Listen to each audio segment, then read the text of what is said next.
Hi, everyone. It's me again, Leland, and I'm going to be going over the second of the 14 types of Leet code problems, which is the 2 pointers. And we're going to go over an example. So when do we use 2 pointers? Well, we're going to be using the 2 pointers when we have a left and a right that we want to track. So if the array is sorted, that's going to be a major hint that you're going to use 2 pointers. If you need to find the max values and the iterables are not contiguous, contiguous means that they're side by side. So if they're not side by side, another huge hint. And the last hint is important because this is really the difference between a sliding window and a 2-pointer method. You know, the sliding window really deals with values that are contiguous, that are right next to each other, because you're taking that little window and you're sliding it, left or right. But here we're going to be dealing with an array, and this is important.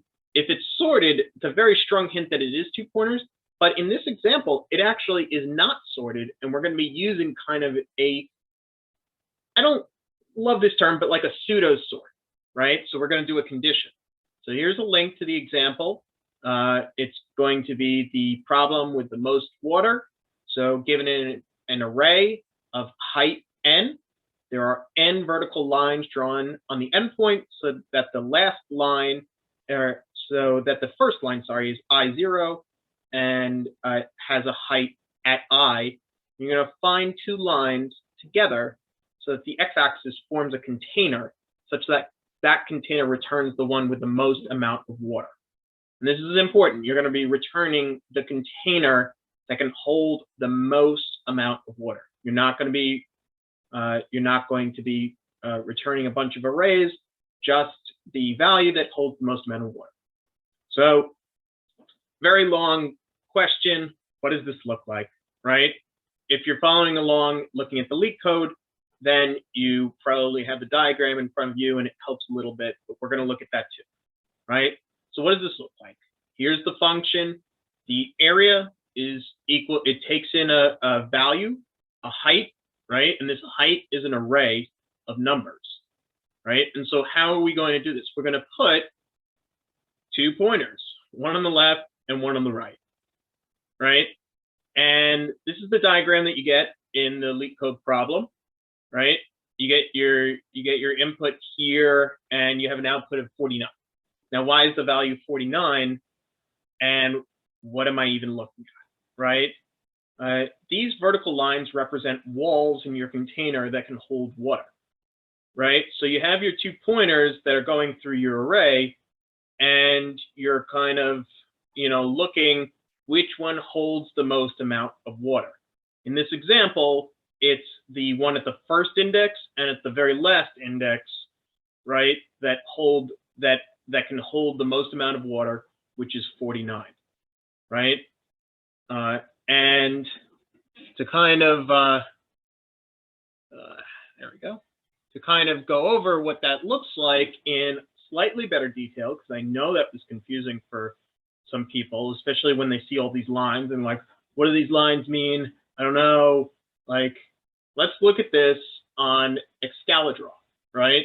So here's our array, right? 1, 8, 6, 2, 5.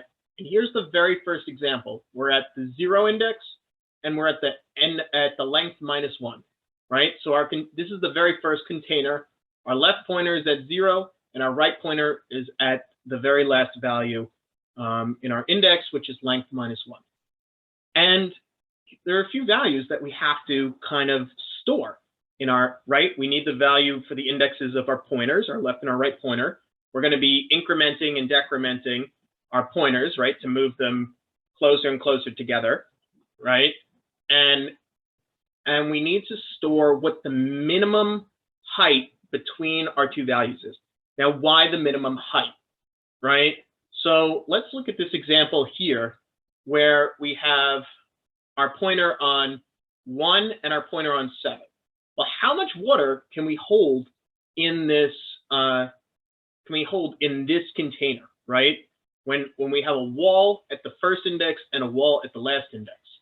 Well, we can hold 8 units of water. Why 8? Because the minimum height between the left and the right pointer is 1. If I put any more water in here, it would flow over on the left side of the container, right? It doesn't matter how big the right side is.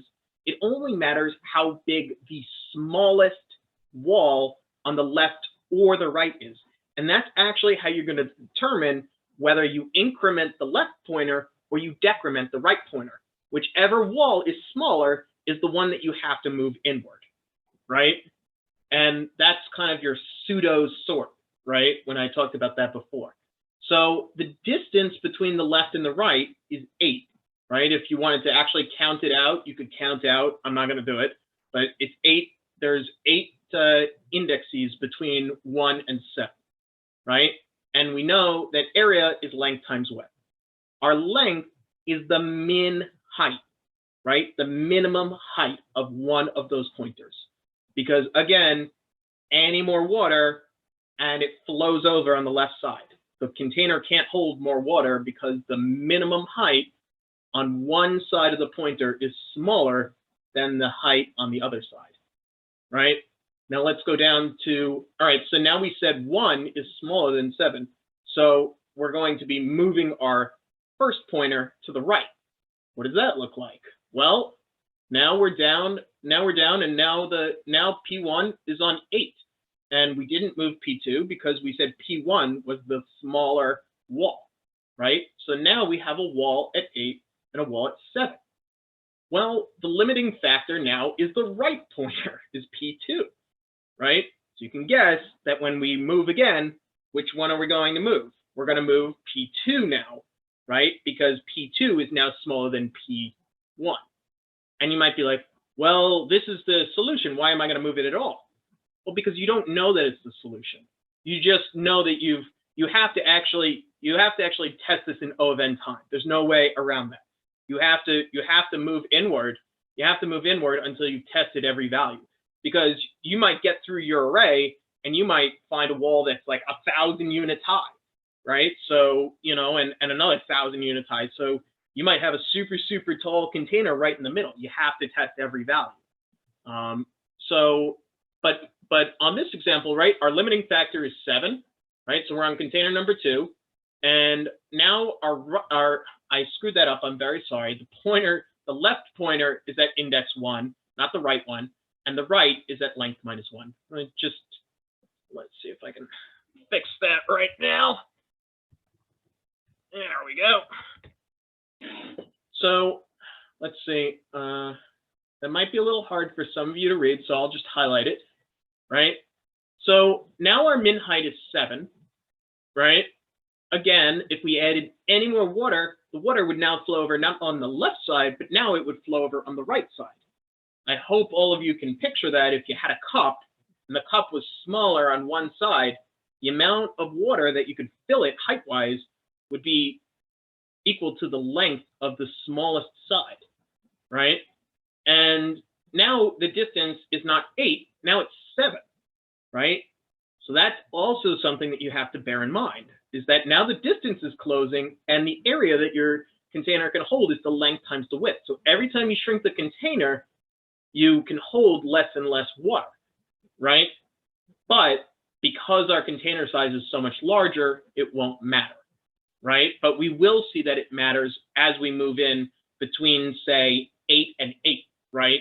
So like if we were at length 1 and length n minus 3, we would see that it mattered because now, even though we have height of 8, our width has shrunk a lot. So the way that we're going to test that is, again, with our area, right? And you can imagine that we're probably going to write some sort of ternary or if clause.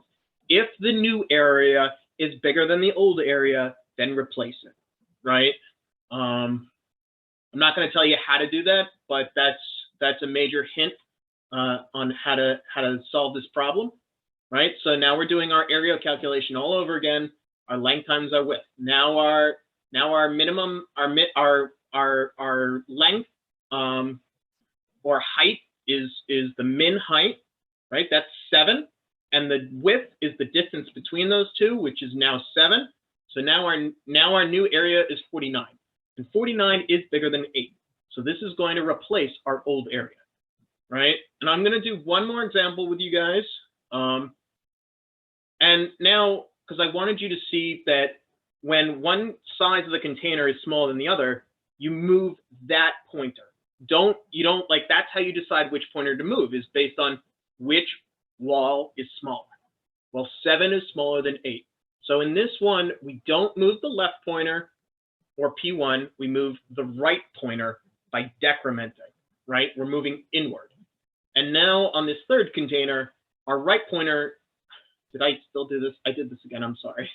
Our left pointer is at index 1, and our right pointer is at length -2, right? So now our minimum height is 3, right? Because the smaller value is 3, right? And now the distance between those two is 6. Apparently, I can't do any math. I'm sorry. This is 6 times 3, which is 18, right? So now the volume that this can hold, or the area, I should say, it's not really volume, is 18. And 18 is smaller than 49. So we're actually not going to do anything. We're just going to go on to the next stage. And you keep doing it with each one of these walls until you've gone through every single one of them. And whatever you're left with as the max area, that is the one that holds the most amount of water between any of those containers. And that is how you actually solve this problem. And I'm going to let you guys solve this for about 30 minutes, and then, come back